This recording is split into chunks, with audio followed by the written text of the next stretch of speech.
More than 100 days and 75 years.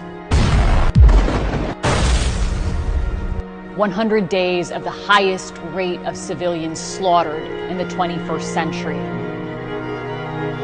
Israel killing more than 10,000 children in what UNICEF has called a graveyard of children. 100 days of dropping 2,000-pound bombs hundreds of times on the very spaces families were crammed to seek shelter, murdering them in an ever-shrinking killing cage in sheer cruelty and deliberate destruction of life.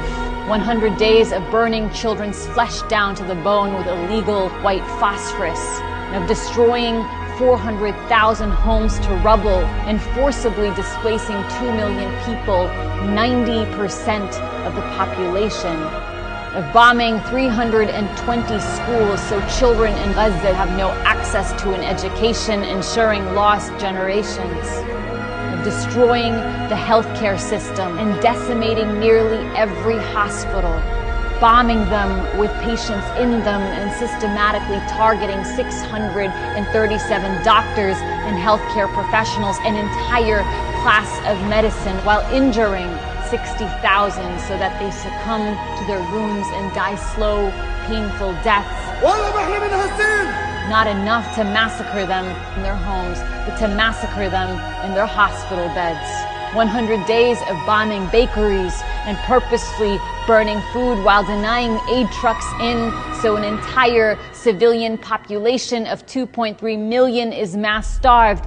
80% of those starving in the world in Gaza, 9 out of 10 people in Gaza sleeping without eating, with Israel using starvation as a weapon of genocide on 1 million children.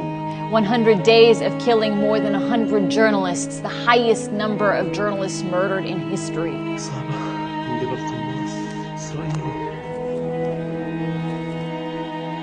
Destroying 169 press offices while banning uncensored foreign journalists in so no one can report the truth from Gaza. 100 days of Israel cutting off telecom and internet services while it burns entire communities alive, killing families in the dark. Only 6 ambulances left to save a population of 2.3 million. 100 days of destroying the world's oldest churches, mosques, universities, historical archives to erase a people's culture and their history. 100 days of target assassinations of Gaza's best and brightest, its leading poets and civic activists, its preeminent scholars and scientists, its leading public intellectuals, to kill any prospect of a people's future. 100 days of erasing 1,400 multi-generational families from civil registries, grandparents, parents, children and babies, sniping at women sheltering in churches, pulverizing cemeteries, raising caskets, desecrating the living and the dead, executing children, holding white flags in cold blood in front of their parents and parents in front of their children, field executions of innocent civilians, stripping them, thrusting their bodies on top of one another like cattle, sexually assaulting the elderly, the disabled, men, women, and children, burning their bodies with lighters, electrocuting them, crushing their bones. 100 days of forcing thousands of mothers to undergo C-sections without anesthetics, to torture the living to death.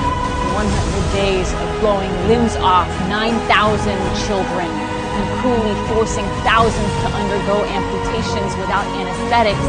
100 days of orphaning 25,000, creating a generation of traumatized children without parents. 100 days of collapsing neighborhoods on families' heads in their sleep, as they shelter in UN schools after being forcibly displaced from their homes, children's bodies crushed beneath rubble, soldiers laughing and filming themselves as they press the button to wipe out entire blocks on children's heads, as though human lives are a game that they play. The sadism and sense of impunity and hatred for innocent life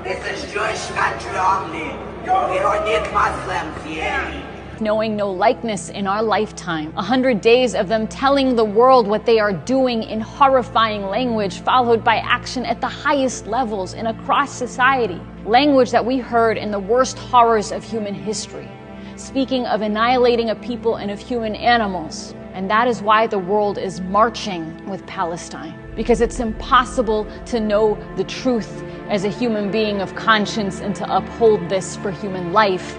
100 days of the first genocide in history, where its victims are broadcasting their own destruction in real time in the desperate, so far vain hope that the world might do something. This can never be self-defense. אתה יש לך שכן ערבי, אתה לא תחכה שהוא יבוא אליך הביתה. תיכנס אליו הביתה בטירה. Nothing can justify this. أنا لا أسويهم بالحيوانات لأن هذا تحقير للحيوانات. This is genocide on a population that's been subjected to 75 years of annihilation, And if I don't steal it, someone else is going to steal it. of ethnic cleansing and vicious apartheid on their land in Gaza and in the West Bank, a Nakba that has never ended, of 56 years of brutal illegal occupation and violent oppression, of 17 years of a deadly siege in the world's largest concentration camp, a people denied their right to exist for the past 75 years, denied their right to live in dignity and in freedom, a people persecuted for decades, massacred in the thousands, held hostage in the thousands before October 7th and every day after October 7th, tortured in indefinite military detention without trial or charge, including thousands of children suffering pogroms of their villages, the destruction of their homes and schools, the uprooting of their olive trees and their history and their families and their livelihoods.